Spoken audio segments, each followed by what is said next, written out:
Warahmatullahi Baik. wabarakatuh. Alhamdulillahirrahmanirrahim. Terima kasih banyak pada Bapak dosen kita, Bapak Eka, yang mana pada hari ini beliau masih berada di luar kota. Kita doakan semoga bisa selalu sehat walafiat dan kembali ke Amin. Samarinda keadaan yang tidak kurang satu apapun agar bisa bertemu kembali dengan kita di ruang perkuliahan kampus ya. Amin. Baik, Amin. hari ini insya Allah akan kita mulai perkuliahan kita dengan diskusi dan materi yang akan disampaikan oleh kelompok pertama sesuai requestan beliau 2 minggu yang lalu kalau tidak salah itu abang kita, Abang Bisma dan istri tercinta beliau Mbak Rina Atis ingin mengisi perkuliahan kita pada hari ini, yang mana temanya nanti akan disampaikan oleh beliau berdua. Insya Allah nanti jika ada waktu, mudah-mudahan sempat waktunya kita bisa berdiskusi, berbincang-bincang mengenai materi yang akan disampaikan oleh Bapak dan Ibu ini sampaikan. Untuk mempersingkat waktu, mungkin bisa kita langsung berikan waktu kepada Bapak Bisma Arif dan Ibu Rina Atis. Kepada beliau berdua, saya persilakan. Bismillahirrahmanirrahim. Assalamualaikum warahmatullahi wabarakatuh. Terima kasih kepada Bapak dosen, Bapak Eka, dan juga Bapak Kosma, Bang Kausar. Atas kesempatannya hari ini saya diizinkan untuk mempresentasikan tema yang pertama, yaitu tentang pengembangan budaya mutu di sekolah. Tadi melanjuti kenapa saya pilih tema yang pertama gitu tadi ya, kata Bang Kausar kan. Karena saya saking semangatnya kuliah dengan Pak Eka, jadi saya pengen yang selalu yang pertama gitu. Supaya juga apa namanya, beban-beban tugas segera diselesaikan segera. Oke, mungkin langsung saja saya mulai presentasi kami tentang pengembangan budaya mutu di sekolah. Mungkin nanti saya akan bergantian dengan Mbak Rina dalam penyampaian materinya. Terlihat ya Bapak Ibu ya? Mohon dicek dulu. Konfirmasi apakah jelas? Terlihat dan suara saya Oke, jelas? Jelas jelas, ya? clear. Jelas ya? Oke. Baik, saya mulai. Pengembangan budaya mutu madrasah atau sekolah oleh kami berdua. Sebelumnya mungkin ada formalitas aja, yaitu data diri kami sebagai pemakalah. Saya dan ini yang satunya, kebetulan istri saya sendiri.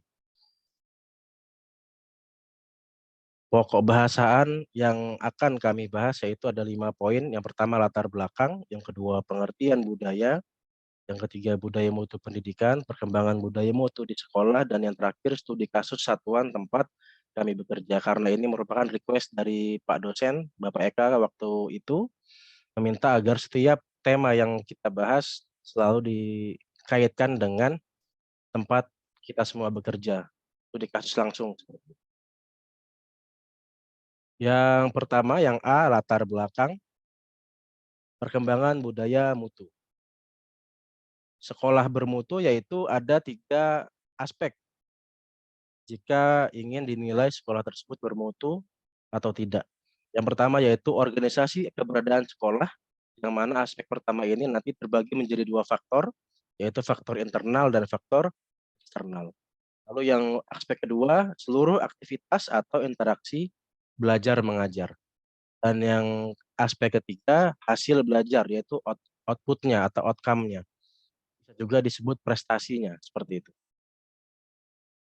Faktor internal organisasi sekolah ini aspek kedua, aspek pertama ada dua bagian. Yang pertama faktor internal. Yang pertama apa aja? Kepemimpinan sekolah.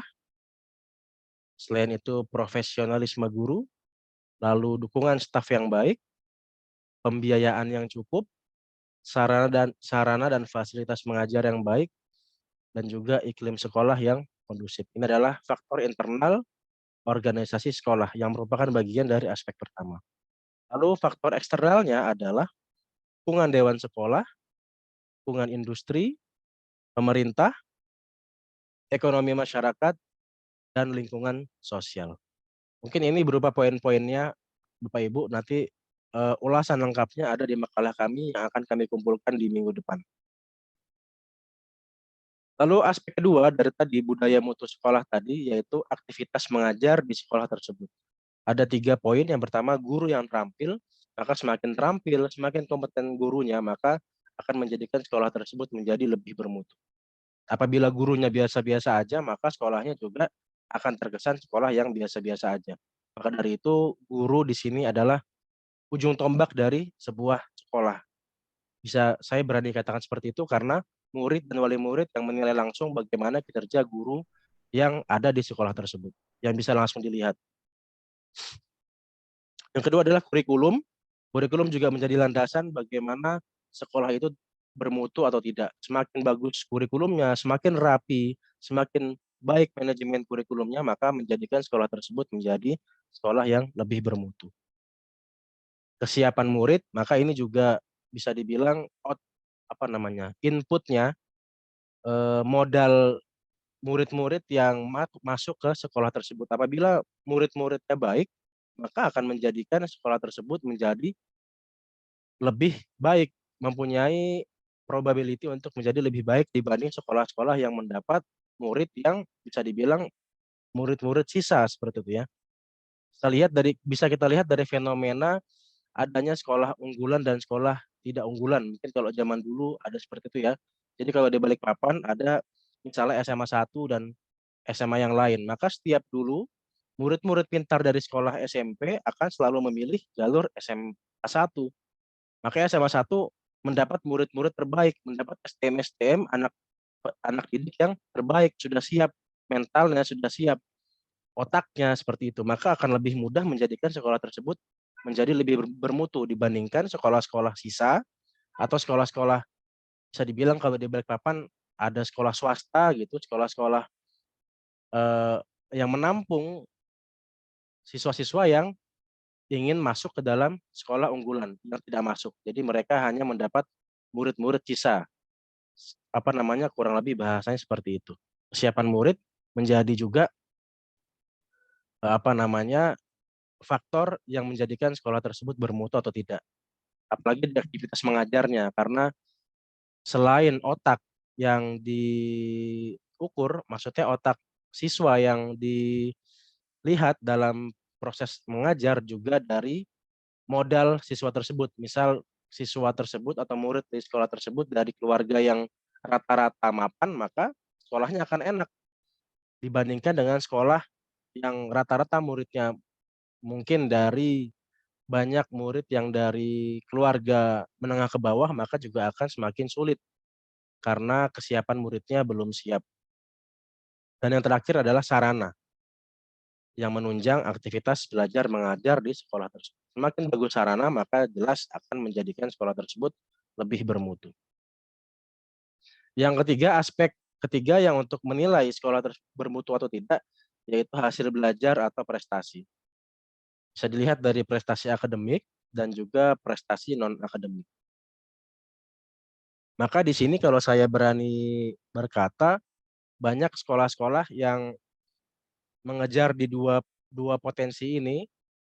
Apabila dia sekolahnya memang dia cenderung memiliki prestasi di akademik, maka akan dikejar terus mencari prestasi di bidang akademik. Tapi rata-rata dia tidak baik di prestasi yang non-akademik. Dan juga terbalik, apabila sekolah tersebut tidak sadar diri bahwa ternyata untuk mengejar prestasi akademik sangat susah, misalnya sangat sulit mengalahkan SMA 1, maka dia bisa fokus di prestasi yang non-akademik. Misal prestasi olahraga dan lain-lain. Karena memang keunggulan tuh biasanya terfokus di satu titik. Kita bisa memilih apakah akademik atau non akademik. Standar Nasional Pendidikan sebagaimana telah disebutkan dalam UU nomor 20 tentang sistem pendidikan pasal 33 mencakup standar isi, proses, kompetensi lulusan, tenaga kependidikan, sarana, prasarana, pengelola, pembiayaan, dan penilaian pendidikan. Ini adalah poin-poin untuk biasanya akreditasi sekolah, standar mutu sekolah. Standar inilah yang digunakan sebagai dasar pengembangan kurikulum, tenaga pendidikan, sarana prasarana, pengelolaan, biaya termasuk kewirausahaan di sekolah.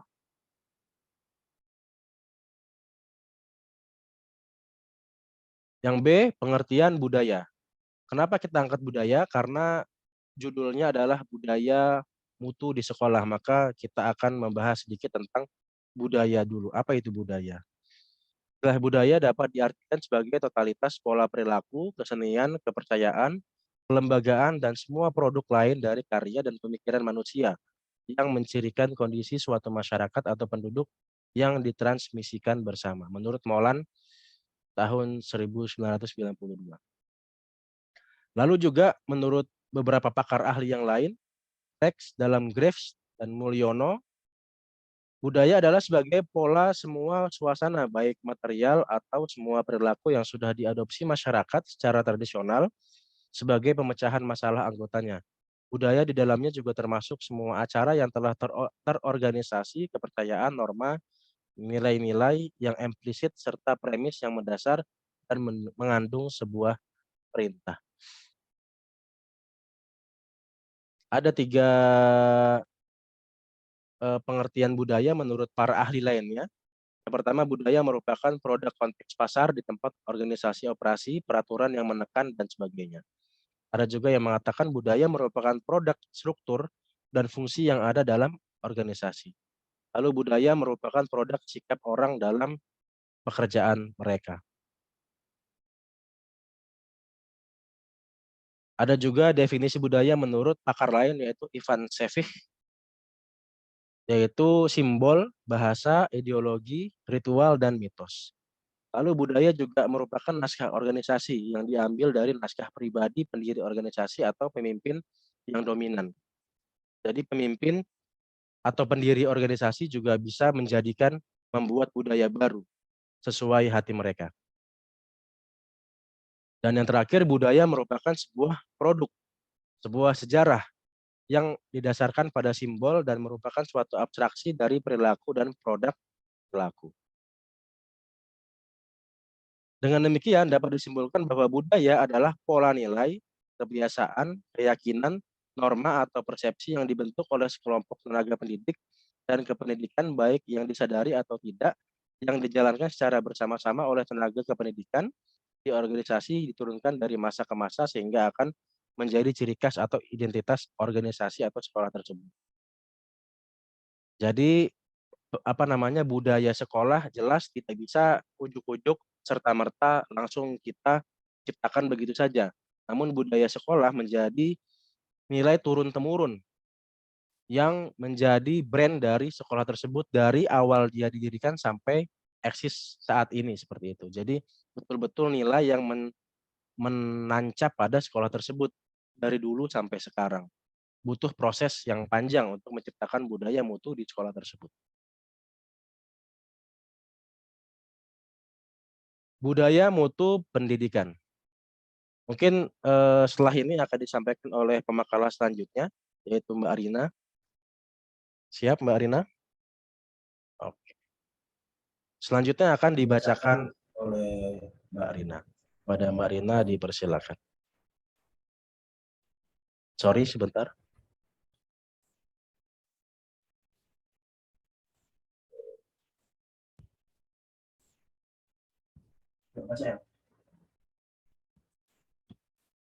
Mana belum muncul? Belum muncul. Belum muncul. Belum ada.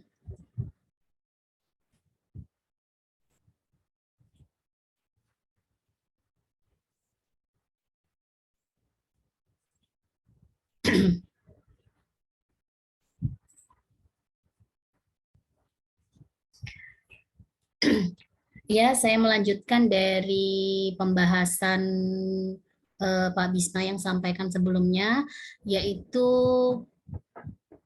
yang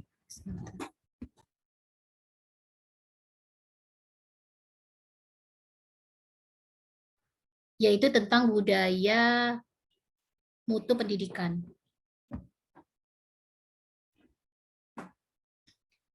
Budaya mutu menurut Mulyasa merupakan sikap yang harus tertanam dalam sanubari semua warga sekolah sehingga setiap perilaku selalu disadari oleh profesionalisme. Perilaku ingin menjadi lebih baik. Secara terus-menerus harus menjadi kebiasaan warga sekolah dalam menjalankan tugasnya. Karena itu harus ada sistem mutu yang baku sebagai acuan bagi perbaikan. Sistem mutu tersebut harus mencakup berbagai aspek, mulai dari struktur organisasi, tugas dan tanggung jawab, prosedur, proses, sampai hasil pekerjaan dengan tahap mempertimbangkan keterbatasan sumber daya yang ada. Jajaran manajemen, terutama kepala sekolah, perlu terus-menerus mendorong tumbuh kembangnya budaya mutu bagi seluruh warganya. Untuk kepentingan tersebut, beberapa hal berikut dapat digunakan. Yang pertama yaitu menggunakan informasi tentang kualitas untuk perbaikan, bukan untuk mengadili. Yang kedua, berikan kewenangan sebatas tanggung jawab secara jelas. Kemudian terapkan sistem penghargaan atau reward atau sanksi punishment atas setiap hasil yang dicapai yang dijadikan kolaborasi, sinergi, dan bukan kompetisi sebagai basis untuk kerja kita semua. Kemudian ciptakan kondisi yang membuat warga sekolah merasa aman terhadap pekerjaannya. Tanamkan atmosfer keadilan, fairness, imbal jasa sepadan dengan nilai pekerjaan.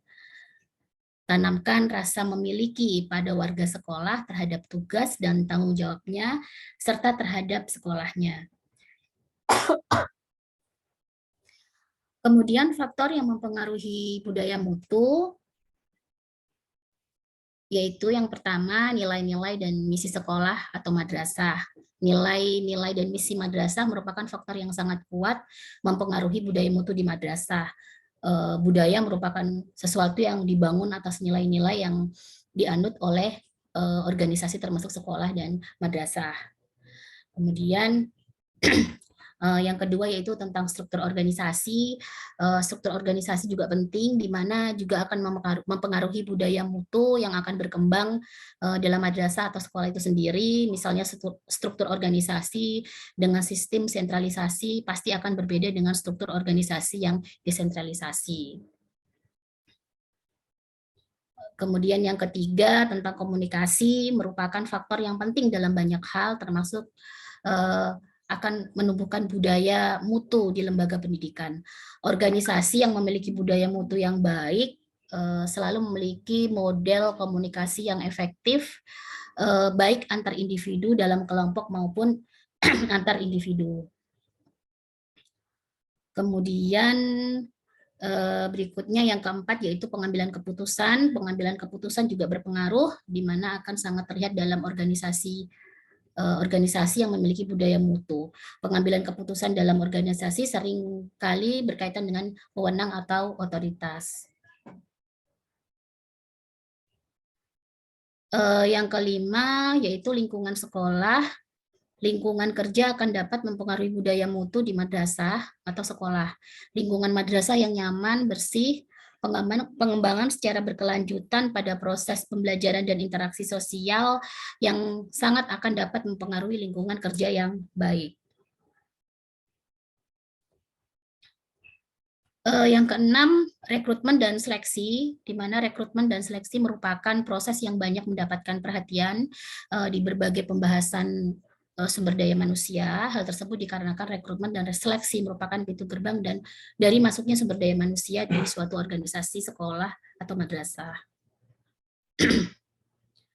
Kemudian yang ketujuh, perencanaan kurikulum. Ini perencanaan kurikulum merupakan salah satu faktor yang data mempengaruhi budaya madrasah atau sekolah. Hal tersebut dikarenakan pada dasarnya kurikulum merupakan pengendali utama proses pembelajaran, sehingga dapat diibaratkan bahwa kurikulum merupakan software sistem operasional di madrasah maupun di sekolah. Kemudian yang kedelapan, manajemen sumber daya dan anggaran. Nah, manajemen sumber daya dan anggaran merupakan faktor penting lainnya yang mempengaruhi budaya mutu di madrasah atau sekolah. Anggaran dan keuangan merupakan jantung utama dalam keseluruhan detak organisasi termasuk madrasah ataupun sekolah. Kemudian yang kesembilan, disiplin merupakan faktor penting yang dapat mempengaruhi budaya mutu. Dan yang ke-10, hubungan masyarakat. Faktor terakhir yang mempengaruhi budaya mutu madrasah atau sekolah adalah kualitas hubungan dengan budaya masyarakat. Hubungan yang baik dengan masyarakat, dengan orang tua, dengan dunia usaha, dan dengan stakeholder lainnya akan menyebabkan budaya mutu di madrasah ataupun sekolah tumbuh seiring dengan faktor perkembangan yang terjadi di masyarakat. Kemudian tentang perkembangan mutu madrasah atau sekolah. Pengembangan budaya mutu sekolah merupakan upaya untuk mewujudkan sekolah berbudaya mutu dengan memberikan perhatian pada pertama perencanaan yang terukur, kemudian pengorganisasian yang jelas, pelaksanaan yang efektif dan efisien, kemudian melakukan monitoring dan evaluasi kemajuan secara berkelanjutan. Kemudian budaya mutu merupakan sistem nilai dari sebuah organisasi yang menghasilkan keadaan lingkungan yang kondusif dalam pembentukan perbaikan yang berkelanjutan dalam segi mutu. Budaya mutu juga terdiri dari nilai-nilai tradisi, prosedur, dan tahapan yang mengedepankan mutu. Kemudian strategi peningkatan mutu pendidikan di sekolah. Ini pertama tentang peningkatan profesionalisme guru, sangat penting. Kemudian pembinaan manajemen pendidikan. Yang ketiga tentang peningkatan buku, sarana, dan prasarana belajar. Kemudian pembinaan fisik dan penampilan sekolah. Kemudian peningkatan partisipasi masyarakat. Kunci utama peningkatan mutu adalah komitmen pada perubahan. Jika semua guru dan staf sekolah telah memiliki komitmen pada perubahan, pimpinan dapat dengan mudah mendorong mereka menemukan cara baru untuk memperbaiki efisiensi, produktivitas, dan kualitas layanan pendidikan. Guru akan menggunakan pendekatan yang baru atau model-model mengajar, membimbing dan melatih dalam membantu perkembangan siswa. Demikian juga staf administrasi, ia akan menggunakan proses baru dalam menyusun biaya, menyelesaikan masalah, dan mengembangkan program baru. Banyak profesional di bidang pendidikan yang kurang memiliki pengetahuan dan keahlian dalam menyiapkan para siswa memasuki pasar kerja yang bersifat global. Kemudian ini yang terakhir tentang studi kasus tempat kita bekerja ya, satuan tempat kita bekerja. Kebetulan saya bekerja di Sekolah Dasar 13 Utara, kemudian Balikpapan Utara.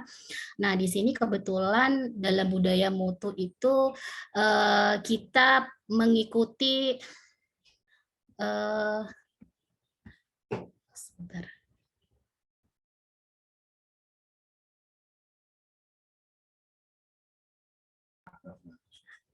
Program Festival Literasi Nasional tahun 2021 dan 2022.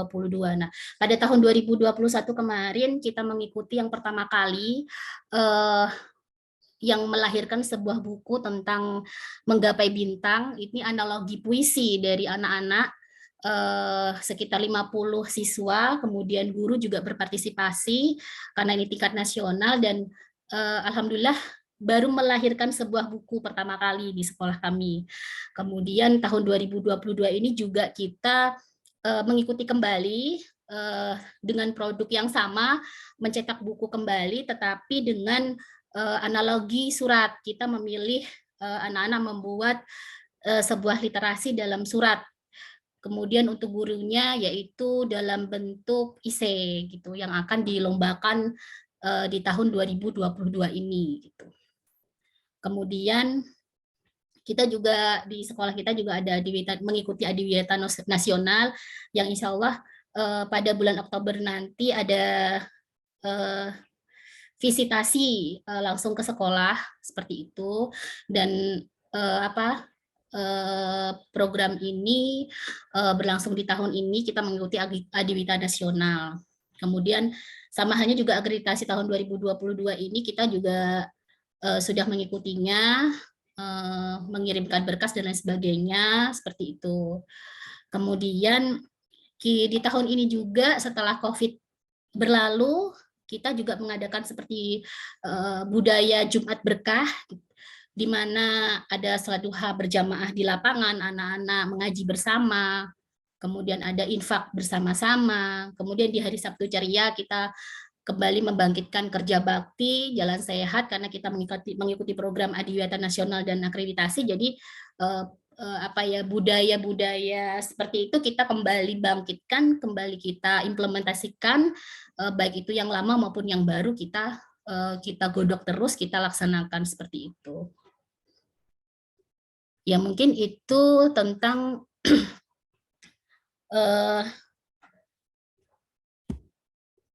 tentang tadi budaya mutu sekolah. Mungkin nanti ada tambahan dari Pak Bisma di sekolahnya terkait dengan program peningkatan mutu sekolah di SMK 6 Balikpapan. Silakan Pak Bisma.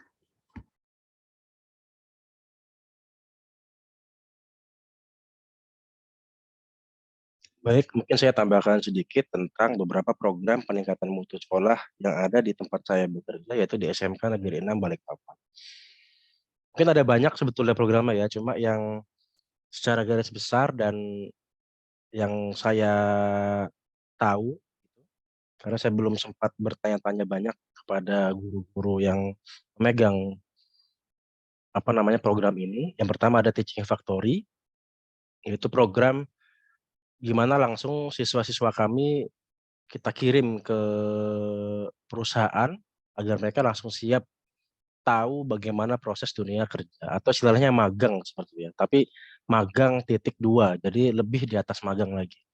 Jadi betul-betul pembinaan dari perusahaan kepada siswa-siswa yang sedang bersekolah di SMK. Ada juga, ini adiwiyata sama tadi dengan sekolah Mbak Rina, yaitu sekolah kami juga sedang mengejar adiwiyata, dan sampai saat ini sih masih di level provinsi, adiwiyata provinsi.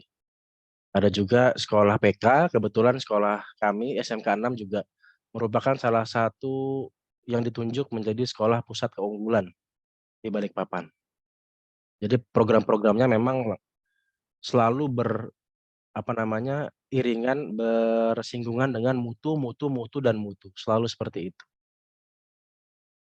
Dan yang terakhir, mungkin yang terbaru, program yang sedang kami rancang, yaitu ada anggota-anggota dewan, entah dewan dinas ataupun dewan anggota DPR, sedang membidik sekolah kami untuk membuat sebuah program podcast pendidikan, yang mana studionya ada di sekolah kami, di bagian multimedianya, dan nanti akan ada podcast-podcast pendidikan yang menampilkan praktisi-praktisi pendidikan, baik itu dari luar maupun dari dalam, ataupun juga dari anggota dewan yang ada di Kalimantan Timur. Seperti itu. Oke, itu aja Bapak Ibu. Sebagai penutup kami tampilkan quotes dari Nelson Mandela tentang pendidikan, yaitu pendidikan adalah senjata paling mematikan di dunia, karena dengan pendidikan kamu dapat mengubah dunia. Oke, itu aja dari kami. Selebihnya kami sampaikan, kami berikan kepada moderator Bang Kausar. Kami serahkan kepada Bang Kausar. Terima kasih. Baik, terima kasih banyak kepada pemateri kita pada hari ini. Jadi tadi temanya tentang pengembangan budaya mutu madrasah tadi ya, dari dasar.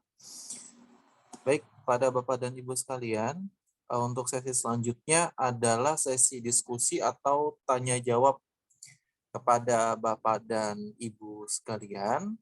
Jika memang ada yang ingin didiskusikan atau ditanyakan kepada pemateri atau pemakalah kita pada hari ini, dipersilakan. Untuk sesi pertama mungkin kita berikan 2 atau 3 kesempatan dulu pada Bapak dan Ibu sekalian. Waktu dan tempat saya persilakan pada Bapak Ibu.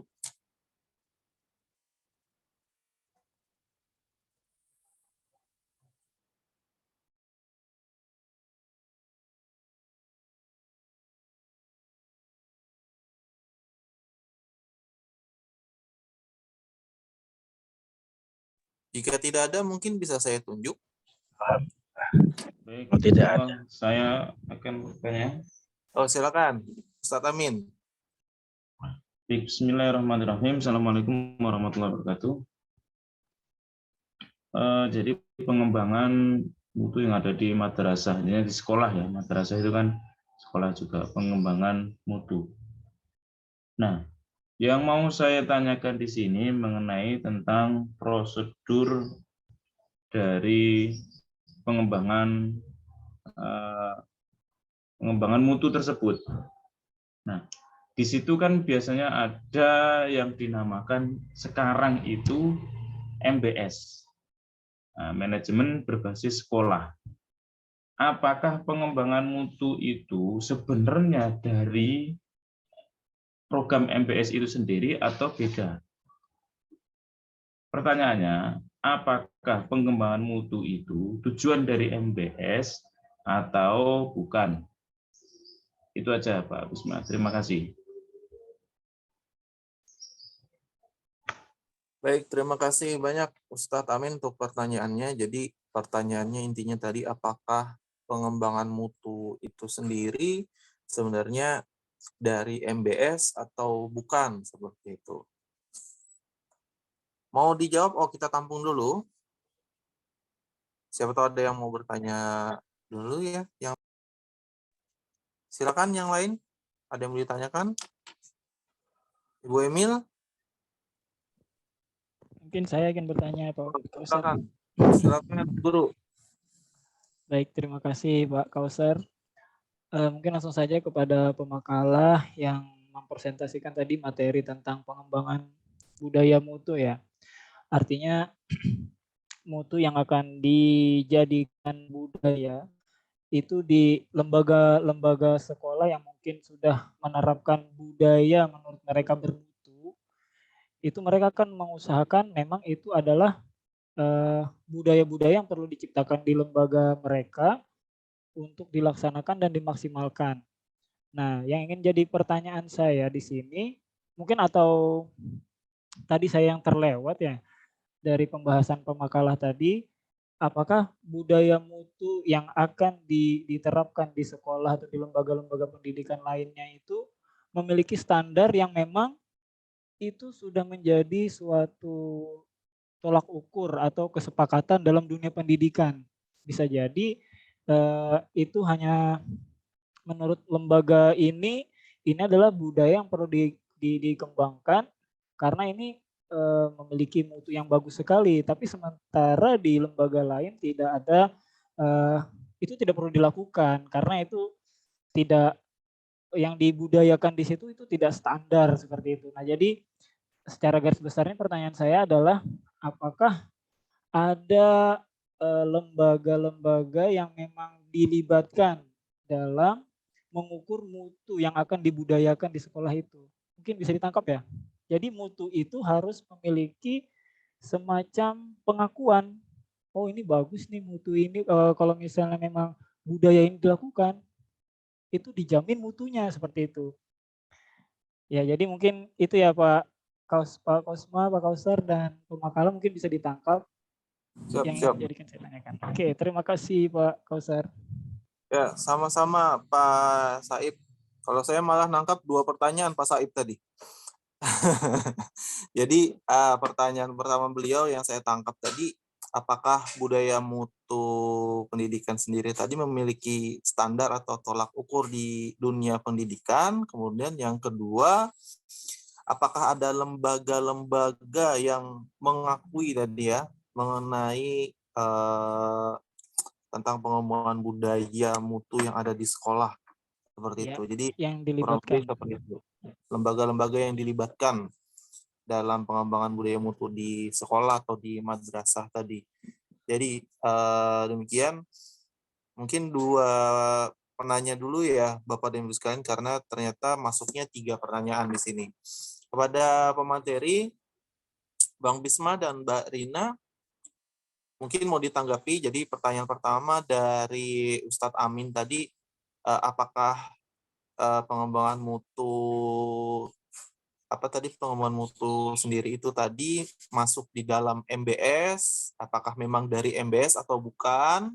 Kemudian yang kedua, dari penanya yang kedua itu, apakah budaya mutu pendidikan memiliki standar atau tolak ukur di dunia pendidikan? Kemudian yang ketiga, apakah ada lembaga-lembaga terkait yang istilahnya terlink lah dengan pengembangan budaya mutu ini?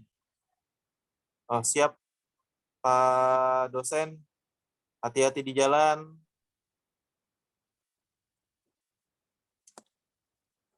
Oke, baik.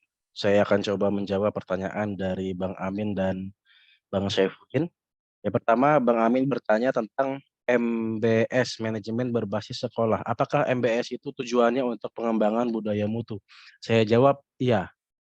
Karena di dalam tadi materi yang kami paparkan atau materi yang sudah teman-teman cari selama ini, intinya sama, adalah salah satu indikator mutu itu adalah di manajemen sekolahnya. Apabila manajemennya bagus, maka mutunya bagus. Manajemennya buruk, maka mutunya kurang bagus, seperti itu. Maka jelas manajemen menjadi aspek penting dalam penilaian sebuah mutu di sekolah. Maka manajemen berbasis sekolah,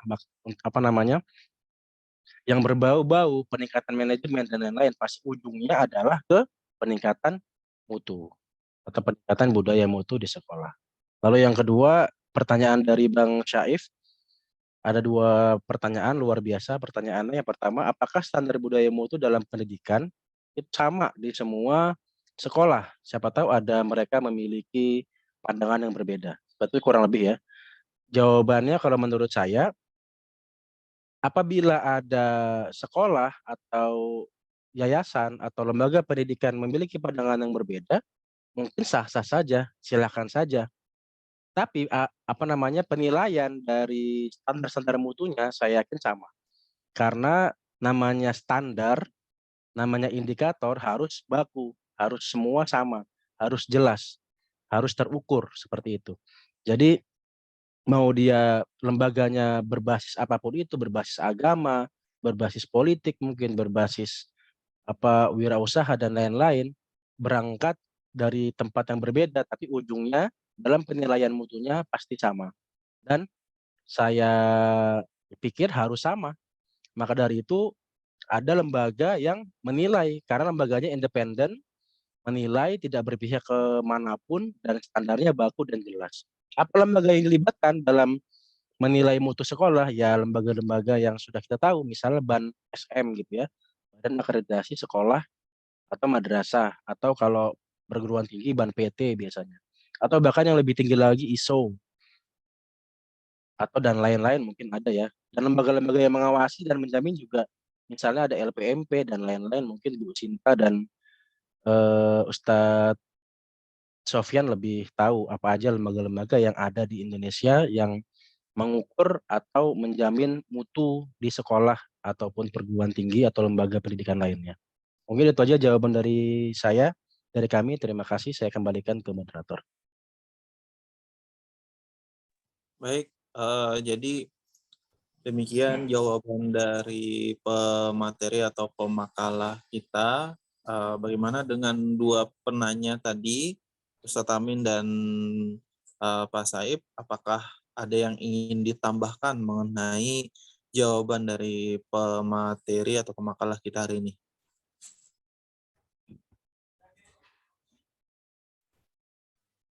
Monggo Ustadz Amin duluan. Jadi mungkin menambahkan sedikit terkait dengan MBS tadi kan, bahwa manajemen berbasis sekolah itu ya kalau di tingkat di negeri ya memang itu sebuah program kebijakan nasional yang menjadi prioritas pemerintah dalam meningkatkan mutu pendidikan. Jadi pasti itu MBS itu ya dalam peningkatan mutu pendidikan itu pasti ada MBS-nya. MBS itu berperan penting seperti itu. Itu sih. Itu aja kalau terkait dengan Bang Saif tadi, pertanyaannya sudah disampaikan oleh Bang Bisma, jadi it's okay aja.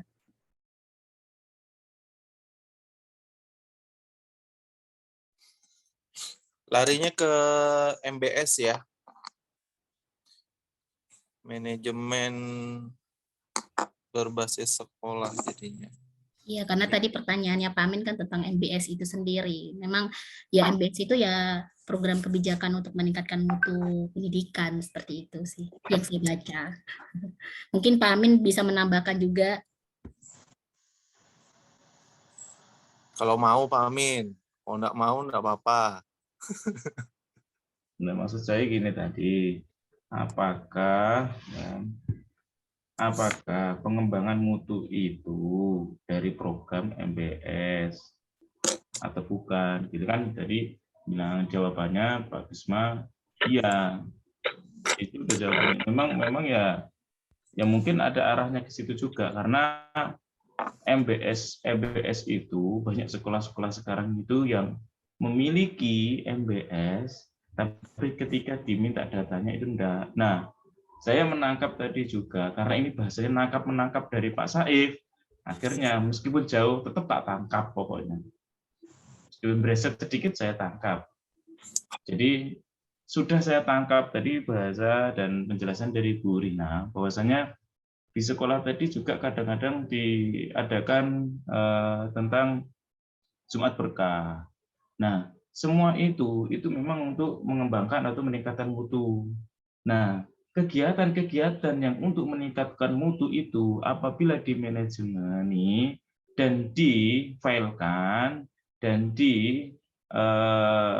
administrasikan itu menjadi manajemen berbasis sekolah. Jadi meningkatkan mutu atau mengembangkan mutu sekolah itu nanti kalau di manajemen disusun dengan rapi itu dinamakan dengan manajemen berbasis sekolah. Jadi punyanya sekolah itu sendiri. Nah, itu bisa dilabelin sekolah. Itu maksud saya yang saya tangkap tadi, Pak Said. Terima kasih, Bu Rina. Sama-sama Pak Amin. Siap-siap. Baik, Bapak dan Ibu sekalian, saya baru terima informasi dari Pak Muad, insya Allah bisa untuk online sesuai jadwal jam 16.45. Jadwalnya Pak Bahrani nambah 1 jam, karena kan kehumasan itu lama ya, 2,5 jam. Jadi insya Allah bisa. Ada Eko kah? Online kok, Pak Muad. Jadi Pak Muad jam berapa? Jam 4 ya? Habis asar ya? Habis asar. Jam berapa? 16.15 apa? 16.15. 16.15. 16.15. Online kok, Pak Muad. Bisa kah? Apa namanya? Presentasi. Eko katanya nggak bisa. Bang Bisma bisa kah? Saya belum bikin. Belum bikin. Yang ready aja kira-kira ya.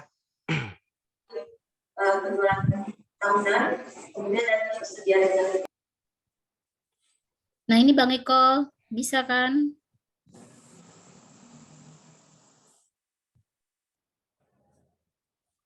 Chat aja kok. Chat aja Bang Eko. Insya Allah siap.